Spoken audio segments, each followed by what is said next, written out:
독립운동에 처음 뛰어든 나이는요 13살이었습니다.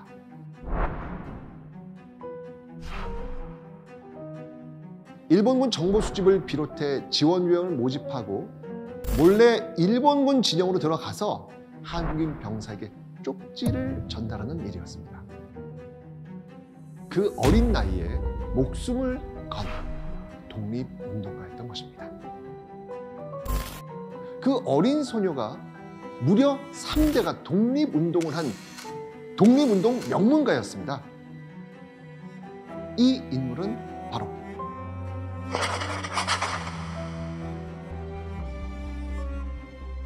지난 11월 17일 7년 전 올라온 한 영상이 화제가 됐습니다.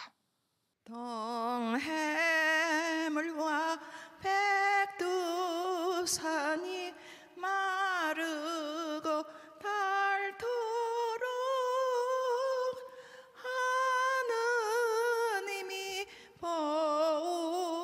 보호하사. 우리가 알고 있는 애국가와 가사는 같지만 멜로디가 다른 애국가.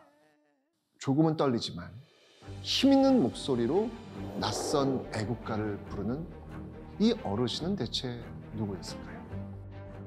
이 인물은 바로 우리나라의 마지막 여성 생존 독립운동가 오희옥 지사였습니다. 당시 91살이던 오희옥 지사가 부른 이 낯선 애국가는 독립운동가들의 애국가였습니다.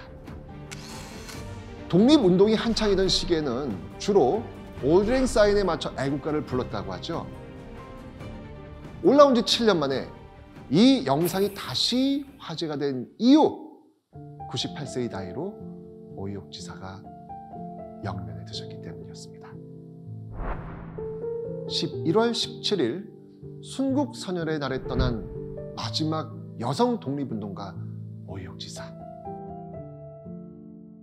영화보다 더 영화 같은 이분의 삶을 통해 조국을 잃고 떠돌았던 수많은 독립운동가의 삶을 다시 한번 되짚어보려 합니다.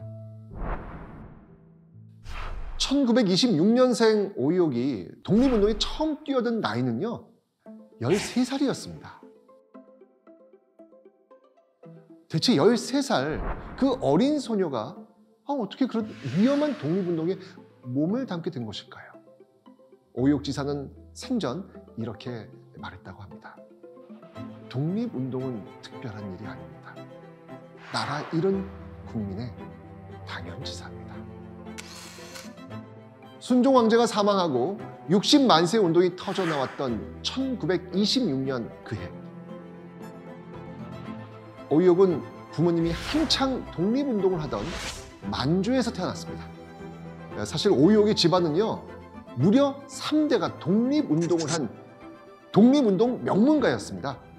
3대가 독립운동가인 집안은 세계사적으로도 많지 않습니다. 그 시작은 오희옥의 할아버지 오인수에서 시작됩니다. 18세 무렵부터 용인, 안성, 여주 일대를 주름잡던 이름난 포수였죠. 산에서 짐승을 잡던 오인수의 총구가 일본을 향하기 시작한 건 38세 되던 해였습니다. 1905년 대한제국이 외교권을 일본에 강탈당한 을사늑약에 이어 1907년 헤이그 특사 이후 고종의 강제 퇴위와 군대 해산이 이어지면서 분노한 오인수는 의병이 되어서 일본군과 싸웁니다. 그런데 이후 산길을 통해서 이 집으로 돌아오던 오인수를 누군가 기다리고 있었습니다. 오인수를 잡아가기 위해 잠복해 있었던 토벌대였습니다. 그리고 눈앞에서 그 토벌대에 의해 끌려가는 오인수를 보고 끓어오르는 분노를 참지 못했던 한 인물이 있었는데요. 오광선이었습니다. 의병이었던 부친의 영향으로 일찌감치 독립운동의 뜻을 품었던 오광선은 1915년 중국으로 갑니다. 사실 오광선의 원래 이름은 오성묵이었죠. 조선의 광복을 되찾겠다라는 뜻의 광선으로 바꾼 겁니다. 이후 만주에 설립된 훗날 신흥무관학교가 되는 독립군 양성학교에 입학하죠. 이름까지 바꾸는 굳은 의지를 보인 오광선은 1918년 이 학교를 수석으로 졸업합니다. 그리고 이듬해인 1919년 아내 정연숙이 목살에 했던 시아버지 오인수를 모시고 남편이 있는 만주로 옵니다. 남편을 따라 독립운동의 험한 길을 걸을 각오를 한 겁니다.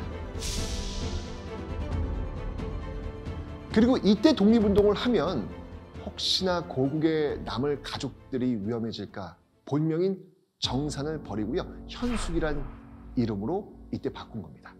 딸인 오이옥은 어머니를 이렇게 기억하고 있습니다.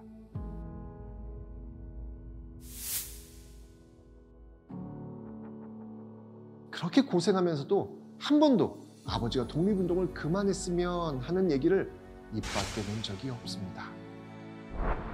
잠자리에 들 때까지 허리 한 번 제대로 펴지 못한 채 농사를 짓고 말을 키우고 좋은 말은 독립군이 탈 수 있게 제공하고 나머지 말들은 키워 팔아서 군자금을 조달하며 여장부의 역할을 톡톡히 했다고 하네요. 그리고 독립투사부부 오광선 정연숙은 만주에서 1924년 첫 딸 오희영을 품에 안게 됩니다. 2년 후 1926년 둘째 딸 오희옥이 태어난 것이죠. 대한민국의 마지막 여성 독립운동가 오희옥은 보다시피 탄생부터 운명적으로 독립운동과 조우하고 있었던 겁니다.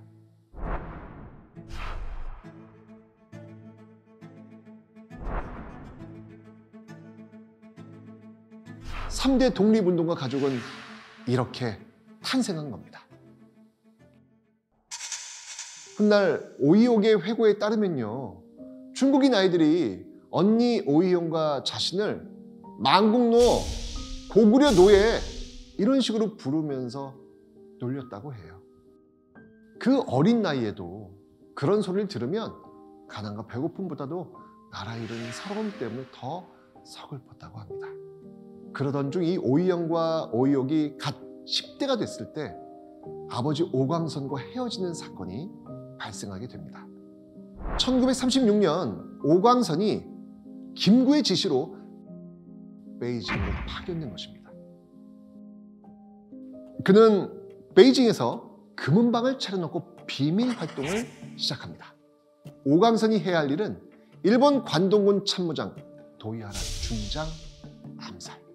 그런데 이 조선 독립을 위한 도이하라 처단을 준비하던 와중에 그만 일본에 발각되어 잡혀간 겁니다.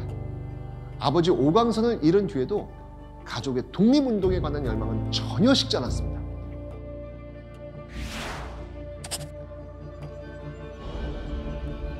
오이옥은 2살 위 언니 오이영과 함께 한국진선 청년공작대원으로 활동을 시작합니다. 청년공작대는요, 일본군 정보 수집을 비롯해 지원 요령을 모집하고 한중합작으로 연극, 무용을 하면서 노래도 부르고 고국을 그리는 망명자들의 마음을 달래주는 일을 했던 겁니다. 어린 오이옥이 언니와 함께 했던 일은 또 있는데요.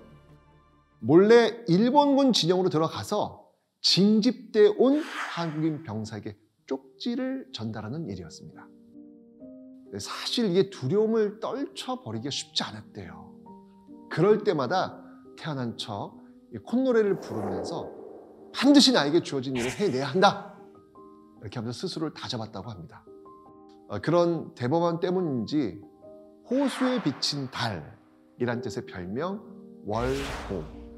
월호는 오이옥을 아꼈던 김구 선생이 직접 지어주었다고 하죠. 오이옥은 그 어린 나이에 이미 목숨을 건 독립운동가였던 것입니다. 광복의 그날까지도 이 활동은 계속됐다고 합니다. 언니 오이영 역시 한국 광복군으로 활동하면서 김구 주석의 비서와 경호 업무를 맡던 신성 씨가 결혼해서요, 독립운동가 가족이 더욱 탄탄해지죠. 그리고 1945년 오이옥은 충칭에서 광복을 맞이하게 됩니다. 오욕은 70여 년이 지난 후에도 광복 소식을 들었던 그 순간을 또렷하게 기억하고 있었습니다. 일본군이 연합군에 항복했다. 우리나라가 해방됐다. 이런 소리를 듣는 순간 하던 모든 걸 다 팽개친 채로 집으로 달려갔다고 합니다. 얼마나 꿈꿨던 순간일까요? 할아버지 때부터 독립운동을 시작하며 온갖 고초를 겪으면서도 온 가족이 그리웠던 그 순간을 드디어 맞이한 겁니다. 20살이 되던 1946년 1월 임시정부 강요들과 귀국길에 올랐던 오유. 충칭에서 비행기를 타고 상하이로 간 뒤 기선을 타고 부산항에 도착하죠. 그리고 7월 인천으로 귀환하는 긴 여정. 하지만 그 고단한 여정 속에서도 아마 힘든 건 몰랐을 겁니다. 드디어 꿈에서도 그리던 조국 땅을 밟게 되었습니다.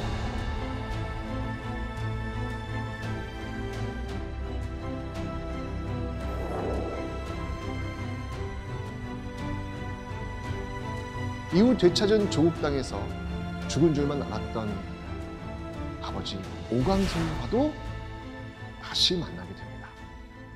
광복의 빛과 함께 잃어버렸다고 생각했던 아버지를 다시 찾은 겁니다. 교직 활동을 하다 정년 퇴임을 한 1991년 이후부터 2018년 뇌경색으로 투병하기 직전까지 독립운동사에 관심이 있는 학자 및 시민들과 교류하고 많은 사람들에게 독립운동의 역사와 가치에 대한 올바른 인식을 알렸습니다. 오희옥 지사는 생전에 이런 말을 자주 하셨다고 합니다.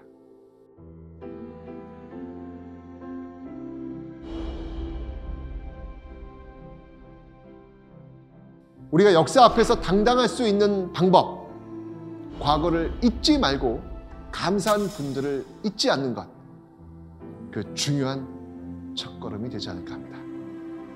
오희옥 지사의 영면으로 이제 살아계신 애국지사는 다섯 분만 남았습니다. 나라를 위해 푸르른 청춘을 희생했던 분들, 이제는 우리가 그분들을 기억하며 그리고 감사한 마음으로 지켜드려야 합니다.